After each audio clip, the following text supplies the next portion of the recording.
Today I'm going to show you what my setup looks like for processing rabbits. Now, I do warn you, there is maybe a few guts here. I am not slaughtering the rabbits today, but I am going to show you what my processing setup. One of the things I love about having rabbits on the homestead is how easy they are to process and how easy they are to go from hopping around on the ground to actually in your freezer ready to cook. I'm going to show you how I do it. And most of the stuff here, most people have kicking around the house.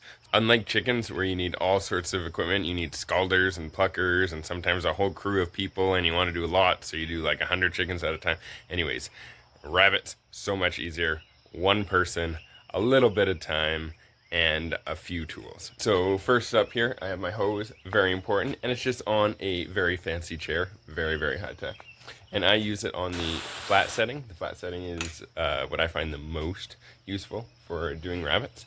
And down here, I also have a honing steel kind of hidden around on that chair, because that's important to keep your knife sharp, because a sharp knife is a safe knife. That's a weird saying. Anyways, and then over here, I just have a cutting board, and I have it on a couple of cloths or rags. That actually helps it from moving around. And it also prevents the rabbit from touching anything on the table, because this is just an outdoor table, so who knows what bacteria is on that. Two knives that I have. This knife, which is like a semi-flex steel, which I quite like, and this cleaver.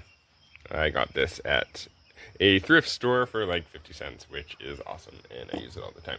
And I got a couple bowls here. These bowls I use to part out some of the organs that I keep, and I keep the liver as well as, let's grab one of those.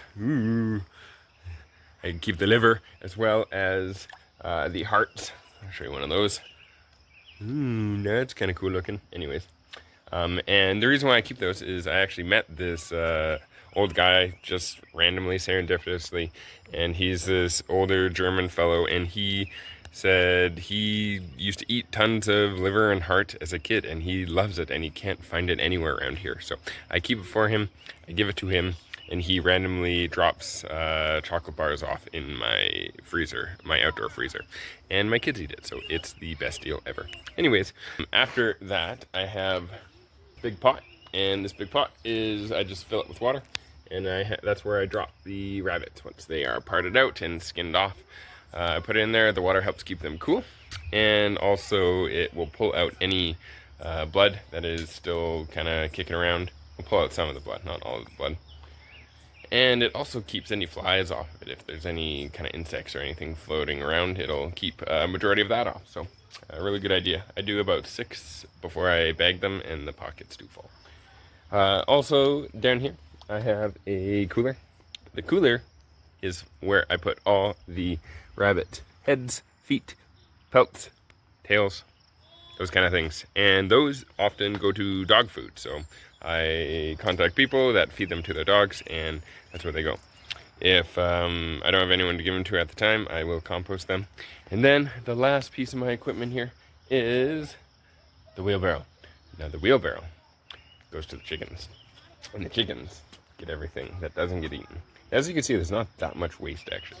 And the chickens turn that into beautiful, lovely eggs, super high in protein, super high in all sorts of other good things. At least that's what they tell me. That is my setup. If you are thinking about getting rabbits and you just need one more reason to do it, this would probably be my top reason why I keep rabbits. It is so easy.